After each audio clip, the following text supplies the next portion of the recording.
Bom dia, igreja. Feliz sábado. Graça e paz.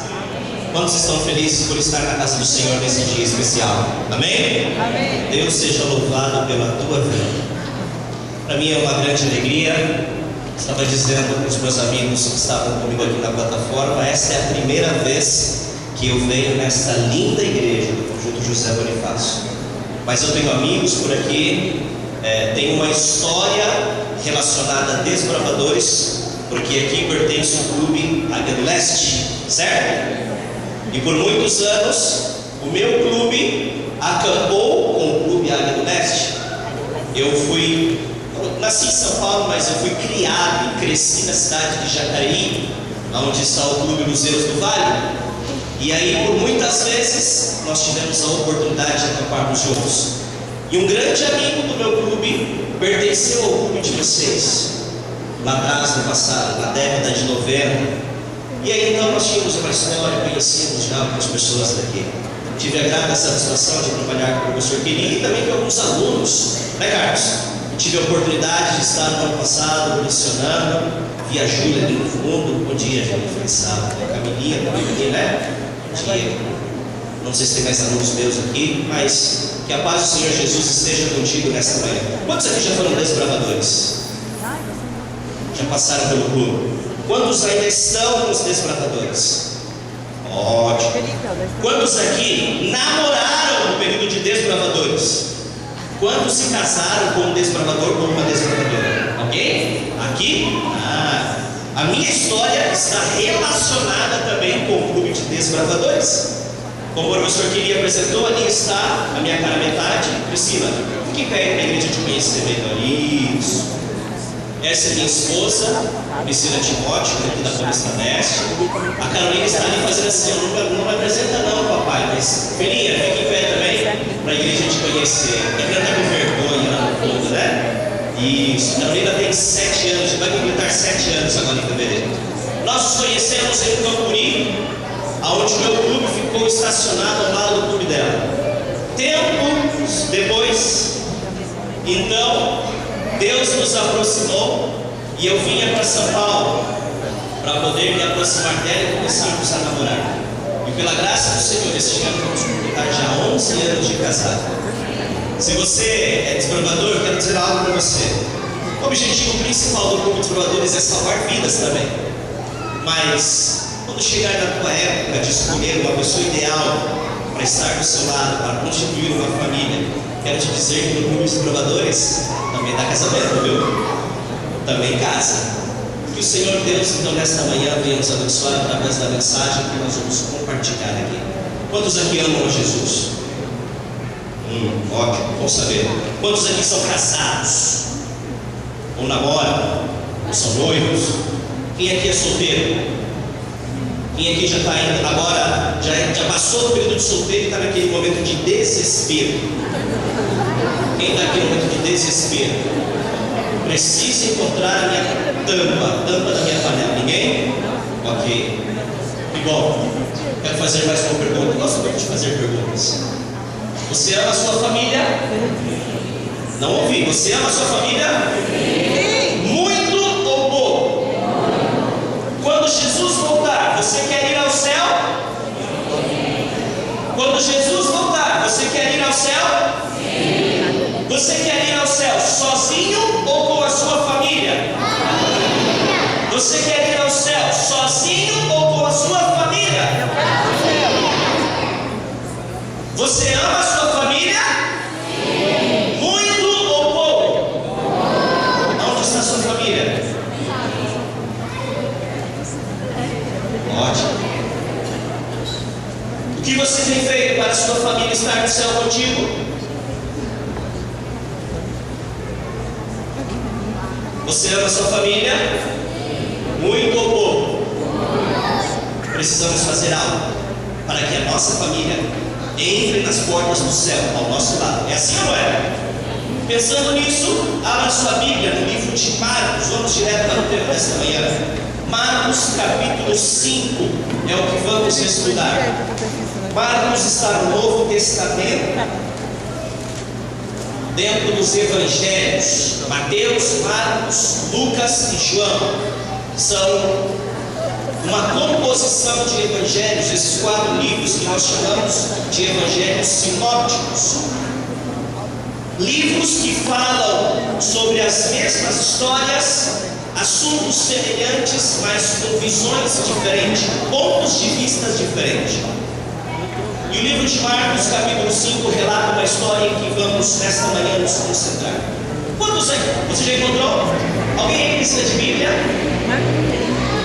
Todos têm Bíblia? 5. Sim.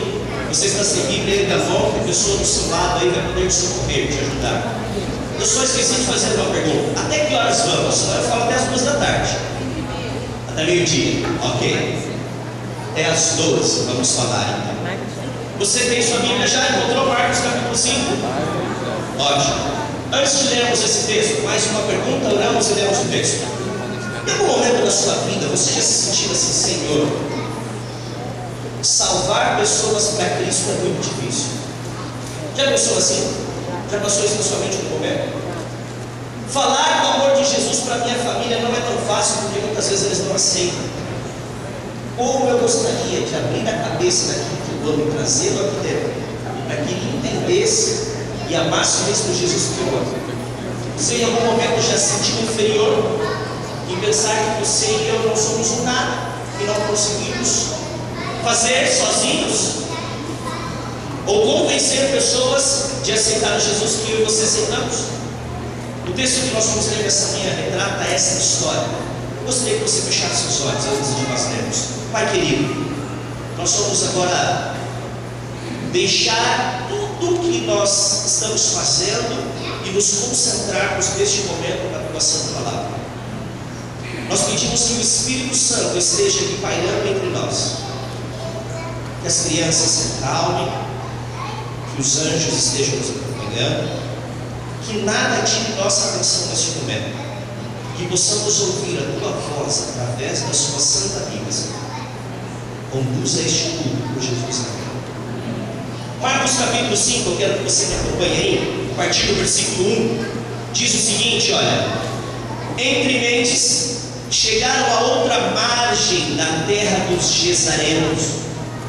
Ao desembarcar, logo veio dos sepulcros ao seu encontro um homem possesso de espírito imundo, o que vivia nos sepulcros, e nem mesmo com cadeias alguma podiam detê-lo. O relato dessa história de Marcos 5 relata uma cura que Jesus fez. Marcos, ele é específico e ele aqui apresenta um homem endemoniado. Mateus, Lucas trazem a história de 2 homens neste mesmo contexto. Quem sabe Marcos foi específico apenas para apresentar este que no final da história agradeceu a Jesus pela transformação que ele viveu. Ellen White também diz no livro Desejado de Todas as Nações que eram 2. Mas o interessante é o contexto do que essa história nos apresenta. Isso aconteceu logo após o momento em que Jesus passou uma noite navegando pelo mar da Galileia. E Jesus estava cansado e se pôs a dormir. Quando Jesus se coloca a dormir, uma grande tempestade invadiu ali aquela região, ou melhor, aquele lugar onde eles estavam com o barco. E essa tempestade quase tomou este barco, a ponto então dos discípulos acordarem Jesus. E quando Jesus é despertado, Jesus apenas ergue suas mãos e pede para que o mar se acalme. Quando isso aconteceu, o contexto era também de que os discípulos estavam começando a conhecer as maravilhas que Jesus estava realizando. E os discípulos se perguntam nesse momento: quem é este que até o mar e a tempestade faz acalmar? Pela manhã, Jesus desembarca então em uma região chamada Decápolis. Essa região de Decápolis era uma região totalmente pagã, aonde o evangelho ainda não tinha sido inserido, uma região onde tinha muitos problemas demoníacos, muitas oferendas, adoravam outros deuses, E os discípulos sabiam que esta região era uma região totalmente incrédula. E os discípulos questionaram a Jesus antes de irem para lá: mas Senhor, por que vamos a Decápolis? Por que vamos a Cesareia? E Jesus não respondeu nada e apenas os levou para lá. Depois deste fato, onde na madrugada eles já se amedrontaram, pela manhã eles desembarcam em Cesareia. Essa cidade, ela tinha algo especial. Ela tinha duas entradas, a entrada norte e a entrada sul.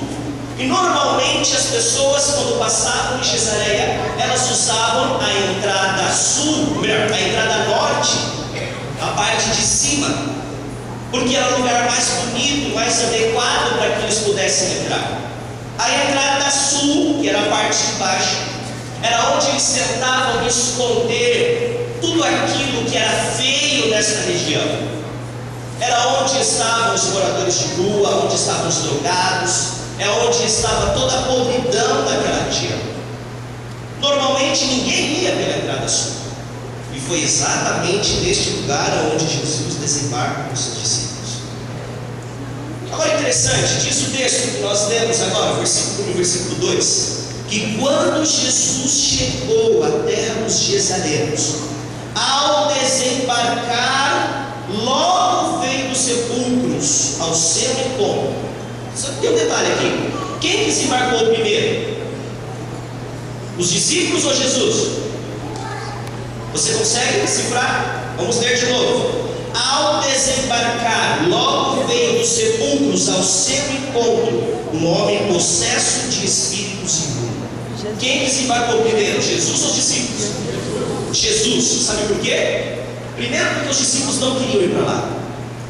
Segundo, que os discípulos estavam com medo daquela região. Terceiro, eu imagino que os discípulos pensaram assim: deixa ele na frente, ele é o Messias, ele é o Mestre. Se nada acontecer com ele, a gente sai atrás. E o texto então diz que Jesus desembarcou. E quando Jesus desembarcou, veio ao seu encontro um homem possesso de espíritos imundos, o qual vivia nos sepulcros, e nem mesmo as cadeias, as correntes podiam prender.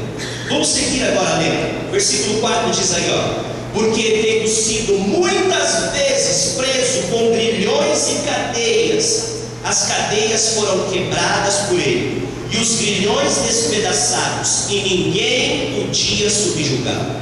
Andava sempre de dia e de noite, clamando por entre os sepulcros e pelos montes, ferindo-se com pedras.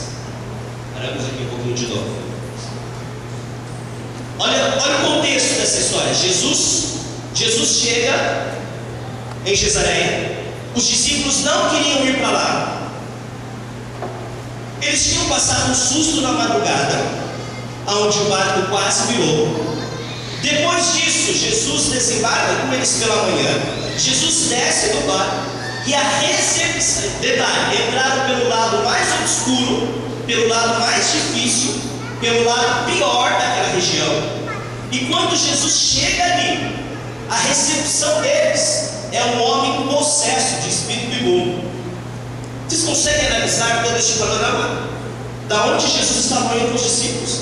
Você já esteve frente a frente com uma pessoa possessa? Não vou dizer o prazer, mas em algum momento da sua vida você já enfrentou uma situação assim? De uma pessoa possessa, ela perde o sentido da sua razão, ela não tem o controle da sua mente, ela não tem o controle do seu corpo. É assim ou não é? E não é nada agradável de estar frente a frente com uma situação como essa. Quem já passou por algo assim sabe como é. E diz mais, que além de este homem estar possesso de espíritos imundos, ele morava dentro dos sepulcros. Quem mora no sepulcro? Quem mora no sepulcro mora onde? Dentro de um? Cemitério. Dentro do quê? Um cemitério? É assim ou não é? Você moraria no cemitério? Normalmente, pessoas em vida moram dentro de um cemitério? Sim ou não? Hoje, esse dia eu estava vendo uma matéria na Record, que no cemitério de Vila Nova Cachoeirinha, alguns moradores de rua ali preferem lá para o cemitério e usam ali algumas sepulturas como moradia. Hoje já é um pouco mais comum. Mas, normalmente, você não escolhe um cemitério para você morar. Se eu te desse uma linda casa no cemitério, com uma jacuzzi agora, um quarto com ar-condicionado, você moraria no cemitério? Sim ou não? Quem moraria? Mas e a jacuzzi? Deixa pra lá? Melhor não, né? Este homem morava, então, num cemitério e veio endemoniado encontrar-se com Jesus. Certo, eu sempre fui envolvido com as atividades da igreja.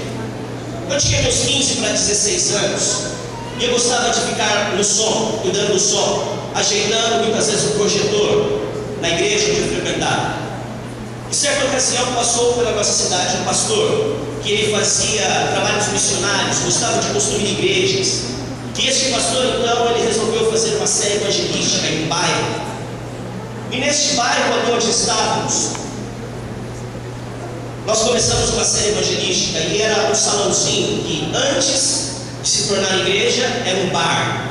E nesse bar, ou nesse salãozinho agora, tinha só uma porta, essa porta de aço, sabe? De ferro. E uma das noites nós chegamos um pouco antes desse salão, para poder organizar o salãozinho. O pastor então entrou, eram cadeiras de plásticos que estavam divididas em duas partes na igreja, neste salão. E de repente então o pastor veio aqui para o primeiro banco e se colocou aqui organizando o sermão do que ele iria apresentar naquela noite. Eu fiquei no meio da igreja organizando as cadeiras, alinhando elas para ficar um ambiente mais agradável. O interessante é que em um determinado momento em que eu já estava deste lado aqui organizando as cadeiras, ali no meio. O pastor aqui, preocupado com o sermão dele, de repente se colocou uma senhora lá na porta. E a senhora começou a falar forte, dizia assim: quem é o pastor dessa igreja? Quem é o líder religioso dessa igreja? Quero falar com ele. E aí o pastor que estava sentado na primeira cadeira aqui, ele se levantou, deu as costas, olhou para ela. E eu estava ali no meio e nós percebemos que algo estranho estava com aquela senhora. E logo nós nos demos conta que aquela senhora estava possessa. A minha vontade nessa hora, eu como um jovem de 15 anos, era sair correndo de dentro da igreja e deixar o pastor sozinho. Mas eu não podia, porque a infeliz da senhora estava lá na única porta que tinha na igreja. E eu ia ter que passar por ela. Aí a minha vontade, então, nessa hora, era poder me esconder embaixo das cadeiras para que ela não me percebesse. E de repente o pastor aqui da frente se apresentou e disse assim: eu sou o pastor, senhora. Quero falar com você. E a senhora começou a andar no corredor da igreja. Queridos, essa imagem nunca mais se apagou da minha mente. Enquanto a senhora começou a andar no corredor e vir aqui à frente, em direção ao pastor que estava aqui na frente, as cadeiras começaram a se mover, abrindo passo para aquela senhora. Por onde ela passava no corredor, as cadeiras se moviam. Algo sobrenatural. Nessa hora, a minha vontade já não era mais de me esconder embaixo da cadeira. A minha vontade era de fazer xixi na calça. Você ri porque não é você. Mas eu não podia. Essa senhora se pôs à frente do pastor. O pastor começou a falar com ela, a abraçou e em nome de Jesus ele pediu para você ler. Essa senhora caiu, a história vai um pouco mais além. Mas o que eu quero mostrar para vocês é que estar frente ao inimigo não é nada agradável. Se colocar frente a Satanás não é nada interessante. E este homem que é apresentado na história, ele estava neste contexto, de dia e de noite, por muitas vezes, a sua mente estava dominada por um espírito imundo, a sua mente estava aprisionada por Satanás. Por isso que os discípulos não queriam ir para aquela região, porque estavam com medo. E Jesus então, ao desembarcar, diz que este homem reconhece Jesus, diferente dos discípulos. Este homem nunca tinha visto Jesus. E os discípulos já estavam com Jesus. E quando Jesus desembarca, este homem reconhece e ele vai ao encontro de Jesus. E quando ele chega aos pés de Jesus, eu quero que você acompanhe comigo. Versículo 6 diz aí, ó: quando de longe viu Jesus, correu e fez o quê? Adorou. Ele sabia que Jesus poderia ser a solução para os seus problemas. E então este homem se prostra perante Jesus e o adora. Neste momento, este homem estava com a sua cabeça, com sua mente livre. E ele vai até aquele que poderia resolver os seus problemas. Você deixa Jesus cuidar da sua vida? Sempre? Em todos os aspectos? Você adora Jesus verdadeiramente? Você crê que Jesus ele pode transformar o teu viver? Foi isso que este homem acreditou e por isso ele vai a Jesus agora. Mas olha o que diz a continuação do versículo. Versículo 7 diz aí, exclamando com alta voz: que tenho eu contigo, Jesus, Filho do Deus Altíssimo? Conjuro-te por Deus que não me atormentes. Neste momento não era mais este homem falando. Neste momento agora já era o inimigo ocupando a sua mente e se comunicando com Jesus. E o que ele fala para Jesus, o que ele pede para Jesus é: conjuro-te por Deus, Filho do Deus Altíssimo, que não me atormente. O versículo 8 diz aí: porque Jesus lhe dissera: espírito imundo, sai deste homem. Jesus ali ele começa um diálogo, falando com Satanás neste momento. E o que Jesus pede é que este inimigo, que este demônio libere este homem. Sabe que então Jesus lhe faz uma pergunta, versículo 9 diz aí, e perguntou: qual é o teu nome? Respondeu então este homem: Legião é o meu nome, porque nós somos muitos. Sabe, queridos, aqui está exatamente onde nós vamos nos concentrar nesta manhã, neste versículo 9. Quando Jesus pergunta para este homem: qual é o teu nome? Jesus está num diálogo com o inimigo. Como você se chama, demônio? E então neste momento, este espírito imundo ele diz para Jesus: Legião é o meu nome, porque nós somos muitos. Existia um filósofo do primeiro século chamado Flávio José. Ele não era um cristão. E esse filósofo ele afirma que na época dos soldados do Império Romano, dos soldados romanos, para eles poderem contar os soldados, eles contavam os soldados por legiões. E uma legião de soldados equivalia de 4 a 6 mil homens. Uma legião de soldados tinha na sua tropa de 4 a 6 mil homens. Agora este demônio, ou estes espíritos imundos se apresentam a Jesus e diz que o nome deles é legião. O que quer dizer isso? Você consegue entender? Quantos demônios estavam aprisionando a mente, o corpo deste homem? Mais de 1.000. De 4 a 6 mil. Se uma legião equivale a 6 mil homens, e o nome deles era legião, eram 6 mil demônios aproximadamente que estavam prendendo a vida do homem. Agora, a pergunta que eu faço para você: por que Satanás precisava de 6 mil demônios para aprisionar a mente de um só homem, ou de 2 homens? Um só não seria suficiente para poder dominar a sua mente? O que você acha? Sim ou não? Sim! E por que então Satanás ele se preocupa em mandar uma casta de demônios, uma legião de demônios, para poder prender a vida deste homem? No final nós vamos trazer essa resposta juntos. Mas sabe o que é interessante, queridos? O relato segue. Quando ele se apresenta dizendo que era legião o seu nome, o versículo 10 diz aí: e rogou-lhes encarecidamente que não os mandasse para fora daquele país. Agora aqui é um pedido dos demônios falando com Jesus. A gente sai do corpo deste homem, mas não nos mande para fora deste ambiente. Sabe por quê, Jesus? Aqui é o nosso lugar. As pessoas nos querem aqui por perto. Aqui é o nosso refúgio. As pessoas fazem oferendas para nós aqui. As pessoas aqui não conhecem o Senhor como um Deus verdadeiro. As pessoas aqui, elas fazem questão que nós estejamos nessa região.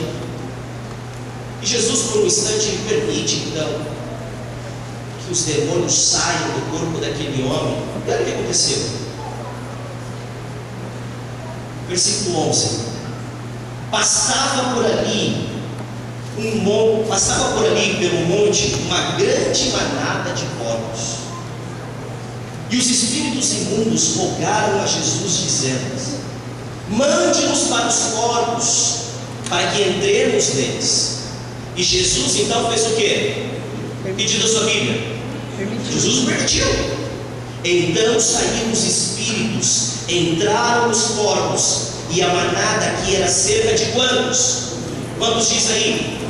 2.000. Precipitou-se despenhadeiro abaixo, para dentro do mar, onde se afogaram. Os porqueiros fugiram e o anunciaram na cidade pelos campos. Então saiu o povo para ver o que sucedeu.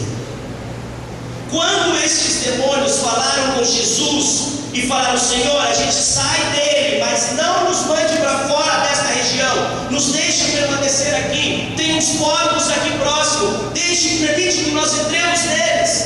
Jesus então diz o texto que permitiu. E o texto que você leu na sua Bíblia diz que era cerca de quantos porcos? 2.000 porcos. E estes então saíram loucos, precipício abaixo, se afogaram e morreram todos no mar. Tinha ali alguns cuidadores desses porcos, não eram os donos, eram pagos para cuidar desses porcos. Quando isso aconteceu, esses porqueiros ficaram com medo. O que eles diriam para os chefes, para os donos daqueles animais? Voltaram rapidamente para a cidade para avisar o que tinha acontecido.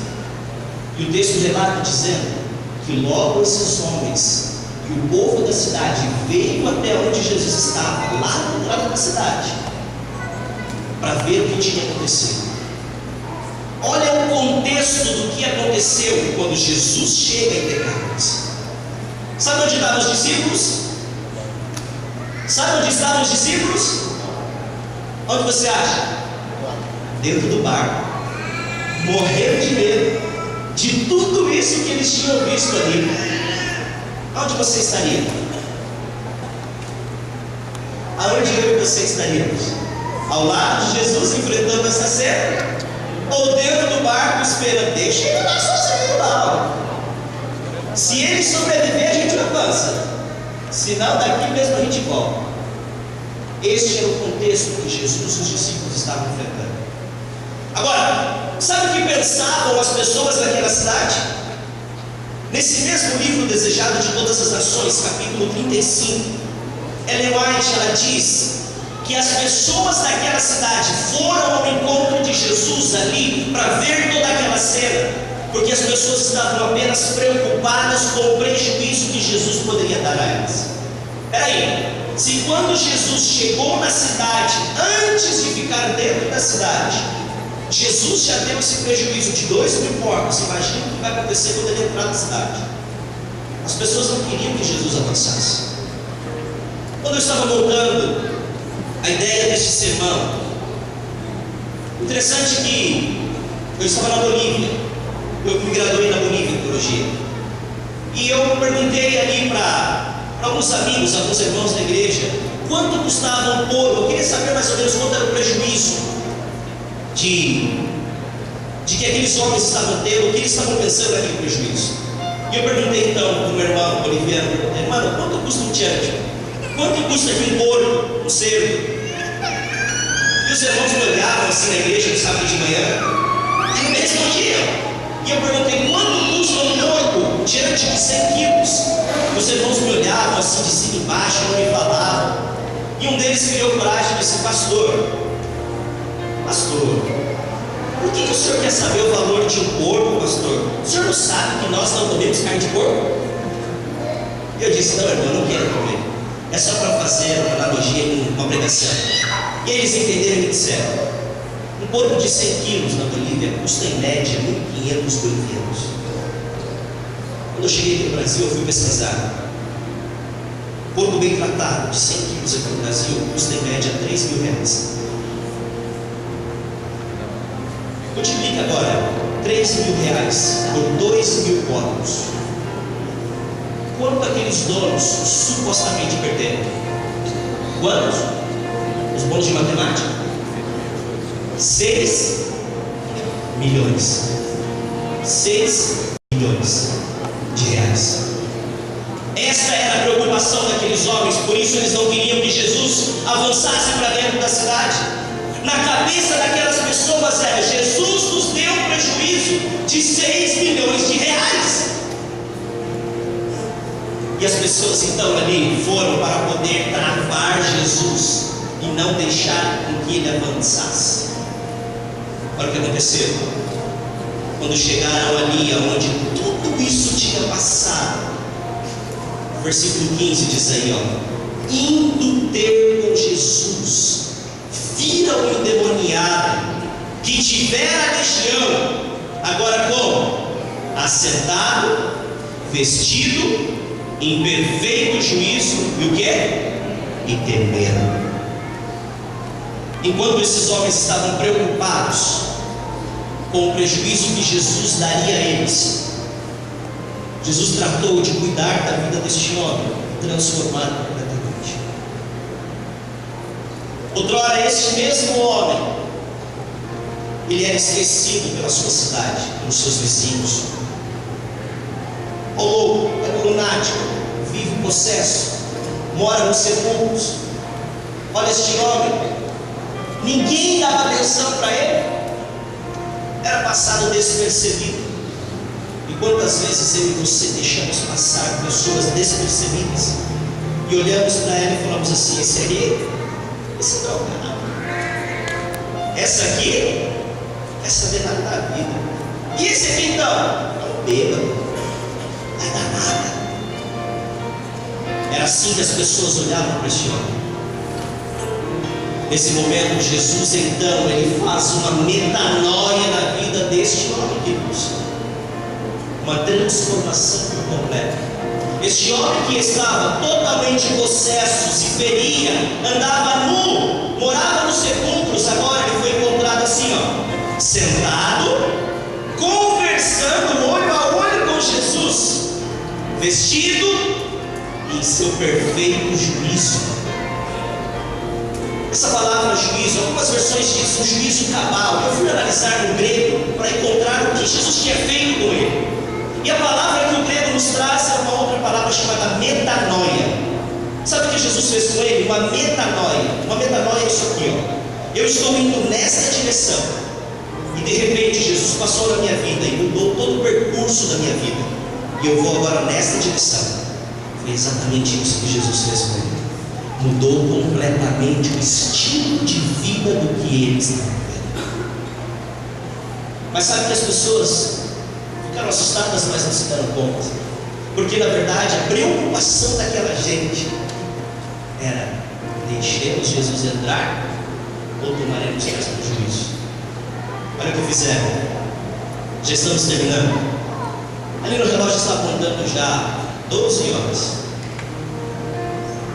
Você talvez 10 minutinhos? Sim ou não? Se você precisar sair, não tem problema. Mas 10 minutinhos, tudo bem?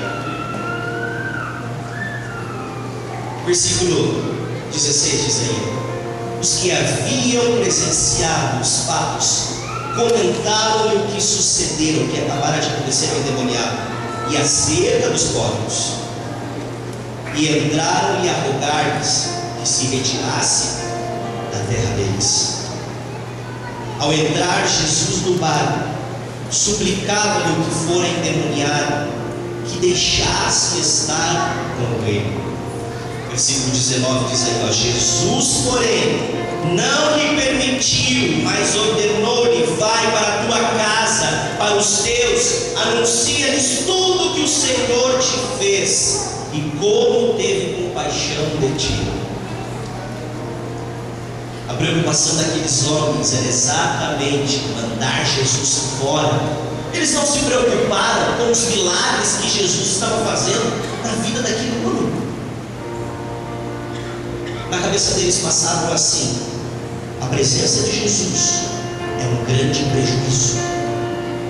E muitas vezes, queridos, eu e você pensamos que a presença de Jesus também é um prejuízo. Como, pastor? A presença de Jesus é um prejuízo? Posso te ajudar? Muitas vezes pensamos assim: por que eu não posso trabalhar no sábado? Sábado é o dia que eu mais ganho, que eu mais faturo.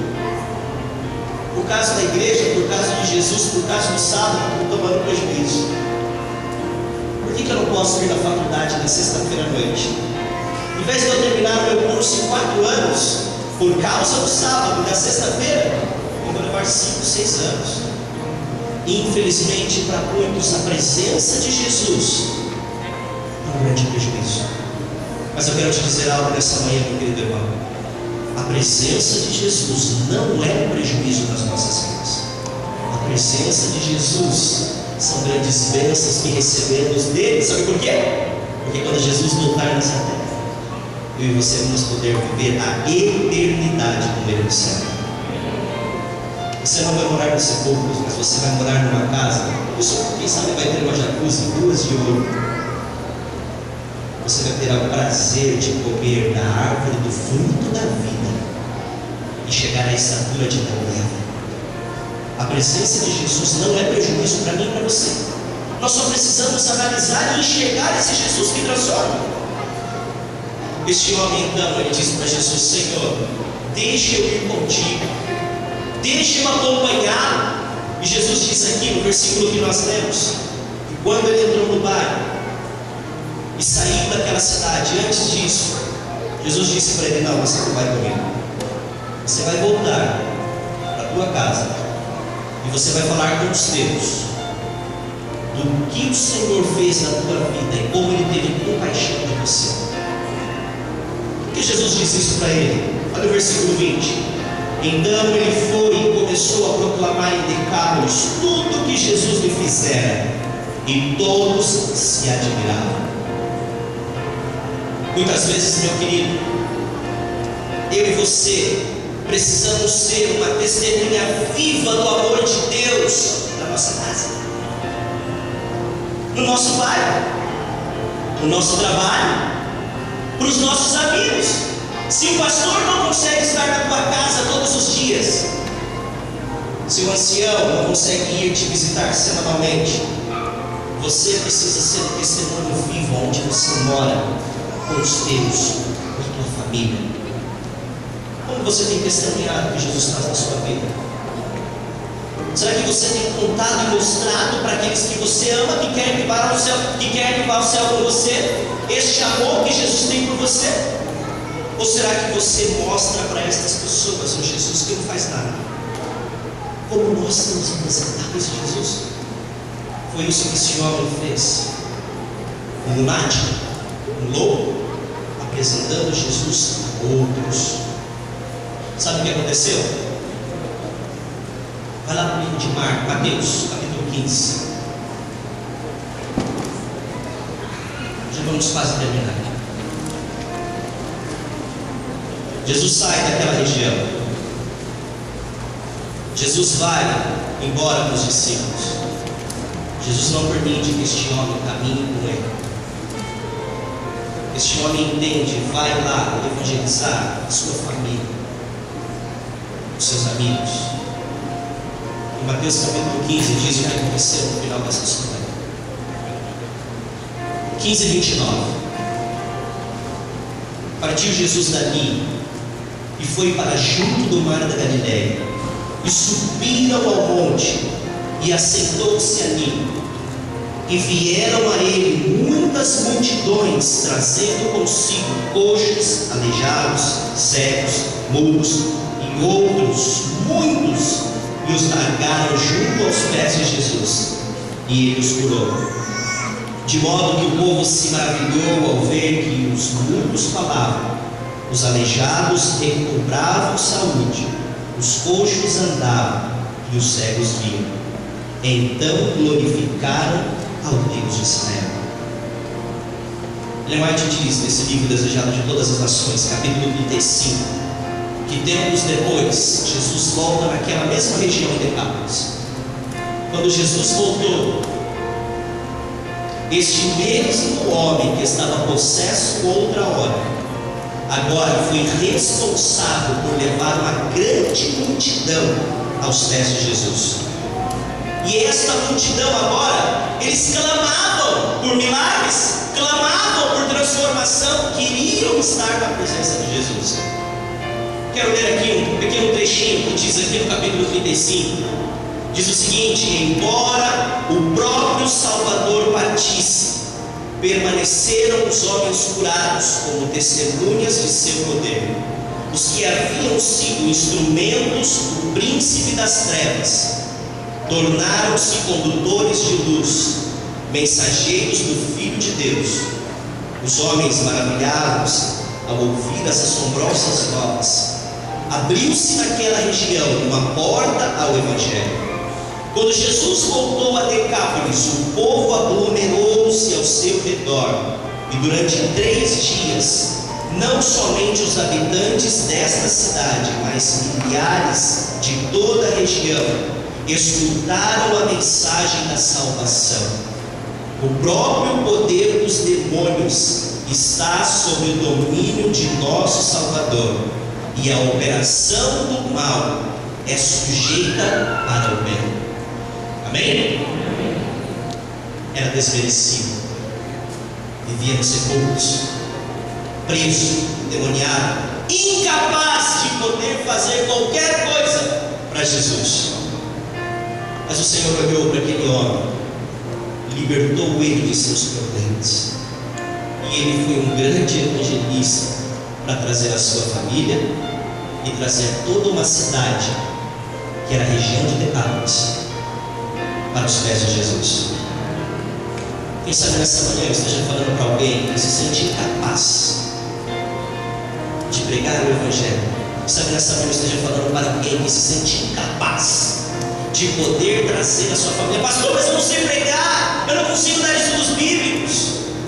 Pastor, eu não sei falar em público porque eu tenho vergonha. Eu quero te mostrar um pequeno vídeo de um pequeno testemunho, e depois então nós vamos orar e pedir para o Senhor nos capacitar. Assista esse pequeno testemunho e nós vamos encerrar por ele.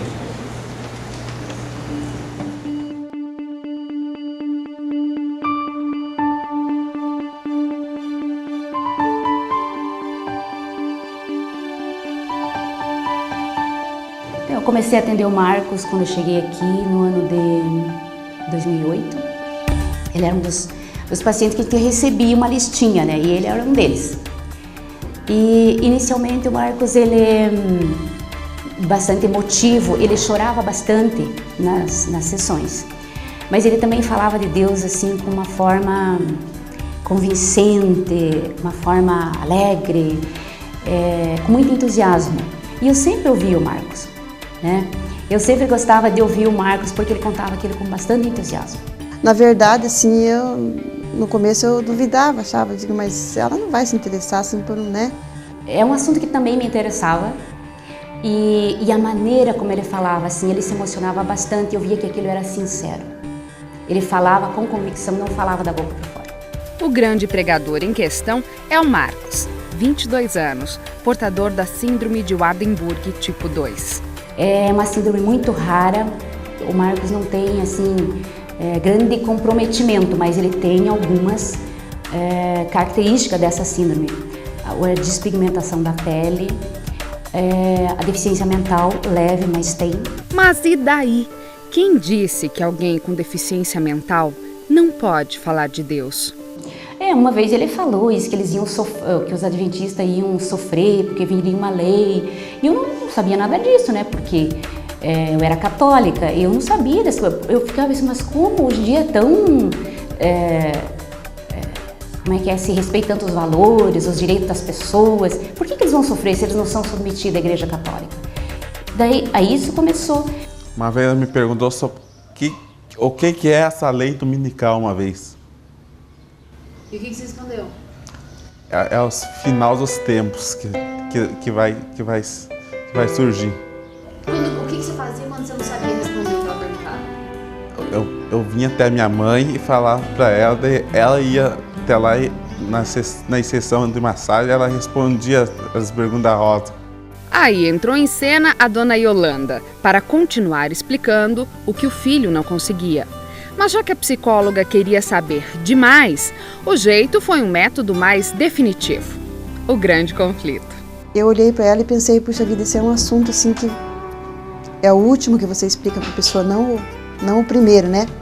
Quando eu falei da senhora White que esse livro ia explicar melhor sobre a lei dominical, ela se interessou pelo livro, ela se interessou pelo assunto. Aqui eu acredito que eu comecei a querer saber mais mesmo, né? Aí eu acredito que se eu não tivesse lido O Grande Conflito, eu não teria mudado. Foi decisivo para mim. Claro que o estudo bíblico depois foi interessante, né? Muito interessante, mas eu penso que O Grande Conflito foi fundamental. Eu li aquele livro com uma avidez, eu comecei a ler e não queria mais parar. Por quê? É porque respondeu dúvidas básicas que eu tinha. O resultado da sementinha que o Marcos plantou foi o batismo da sua psicóloga. A doutora Rosa aceitou a Cristo e aprendeu do seu paciente que disposição de pregar não depende de inteligência, mas de submissão. E que deficiente, louco mesmo, é quem rejeita essa mensagem. Eu imagino que Deus pode se servir de qualquer membro, de qualquer instrumento para falar. Não é isso? Deus me deu capacidade Pra quê? para falar do amor dele. E por que você acha que você tem capacidade de falar do amor de Deus? Por causa que Deus está me dando muita sabedoria. Que quando que eu estou sozinho no meu quarto, eu sempre peço muita sabedoria para Ele, para fazer a obra dele. Porque daí, aí além da terapia, eu pude evangelizar ela na terapia também. Você que fez terapia nela? Eu que fiz terapia nela. É uma felicidade assim que não tem explicação. É um assunto que não tem explicação, ou melhor, que tem explicação. É só pelo poder de Deus, porque eu sei que pelo Alexandre, né, jamais ele sozinho, né, faria isso. Mas eu sei que Deus tem usado muito, muito o Alexandre. Não só com a Rosa, muitas outras pessoas, né. A família veio buscar um serviço e me trouxeram um outro bem maior. Aí tá uma estrela na minha coroa. Por causa que eu não pensei que eu ia conseguir converter uma doutora.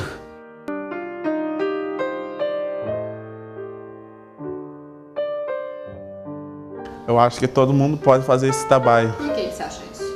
Porque esse trabalho é só a gente saber andar nos caminhos de Deus e saber a hora exata de falar as coisas certas na hora exata. E é ele, um aluno da APAI, que resolveu pregar e distribuir livros missionários. Pelo convite e amizade do Marcos Alexandre, outras 15 pessoas resolveram montar um pequeno grupo de estudo da Bíblia. E ele mesmo dá estudo para outras 6, com a ajuda de um garotinho, que lê e responde as perguntas para ele. E essa ajuda é necessária por um motivo bem simples. Quantos livros você já leu? Nenhum, porque eu não sei ler. E você deu um livro para ela? Uhum. Por quê? Para ela ler, que eu sabia que aquele livro ia fazer diferença na vida dela. Você não leu ele? Não li, mas me falaram, se você quer converter uma pessoa, dê um bom livro para ela ler. Eu acho que eu vou ser evangelista.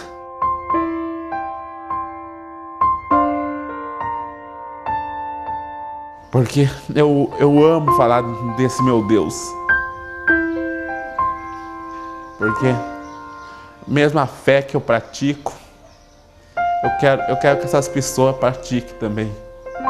Quero ser evangelista. Ele é um grande evangelista. Essas crianças como o Alexandre e outros meninos que a gente vê, eles não têm dificuldade para aceitar ninguém. E as pessoas que se dizem normais têm dificuldade para aceitar eles. Então isso é muito triste, né? A linguagem do amor, qualquer pessoa entende. Não precisa ter nem inteligência ou sabedoria. A linguagem do amor eles entendem. Porque para Deus nada é impossível.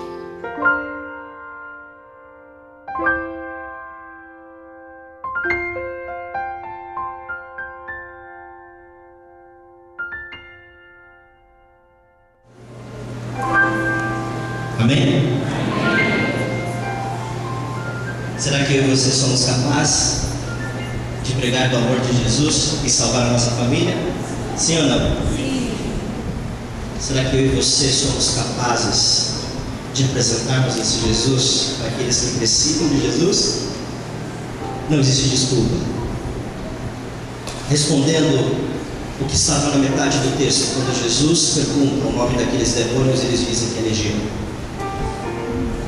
Satanás sabia a capacidade que aquele lunático teria se ele estivesse livre com sua mente para proclamar o amor de Jesus. Por isso o inimigo prendia ele com 6.000 demônios. O Senhor Jesus sabe a capacidade que eu e você temos de fazer a diferença na vida de outras pessoas.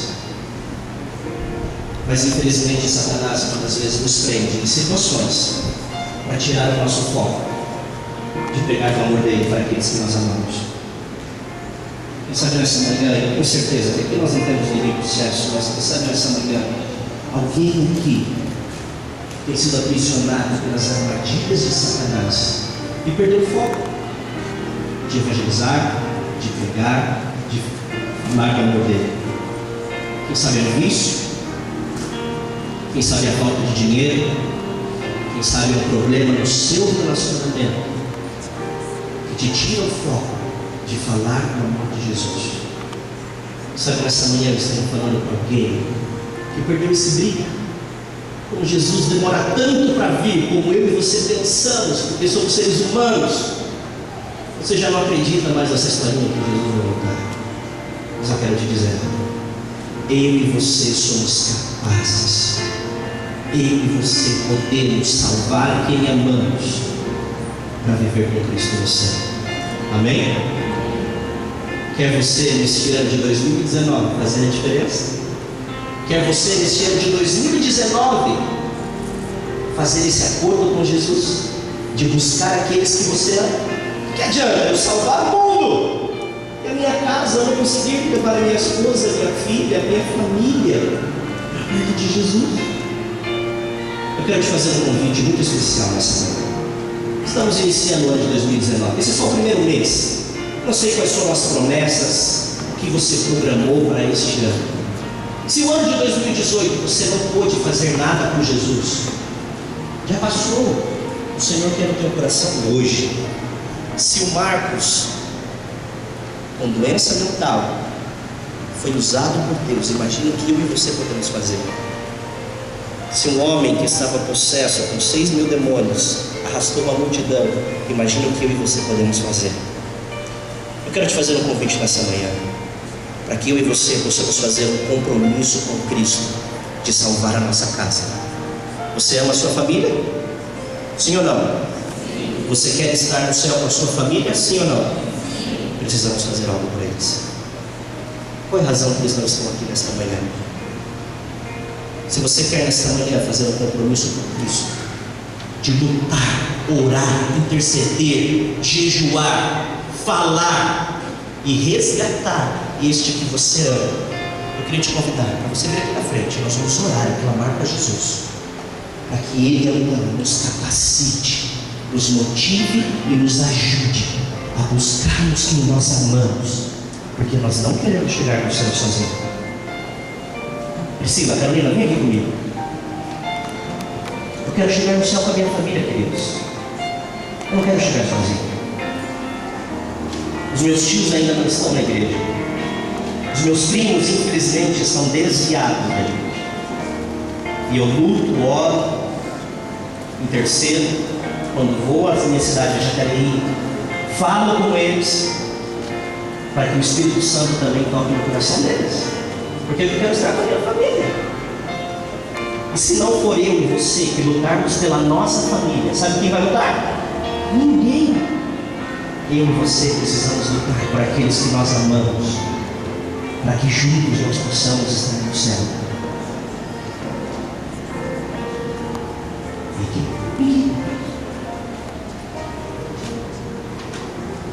Essa é a minha família.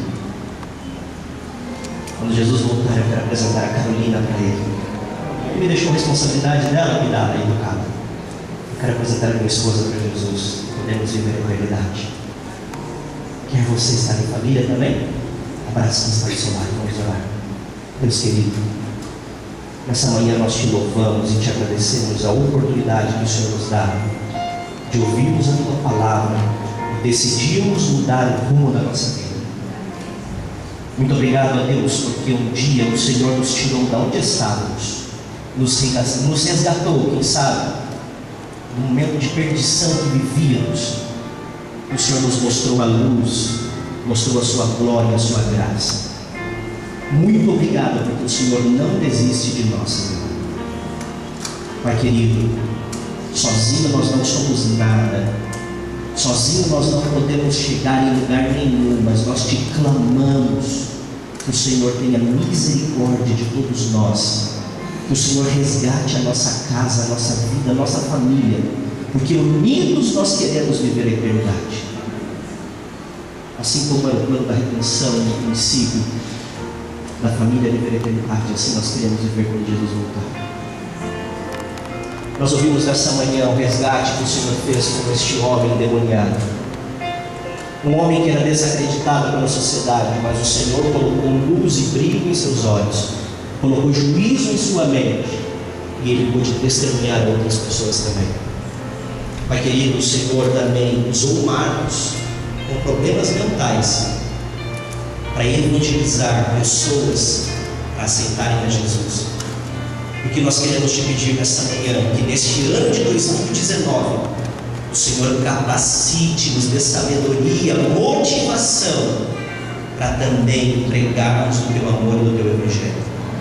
Se em algum momento nós temos desanimado, não temos cumprido com isso, Senhor, por favor, nos perdoe.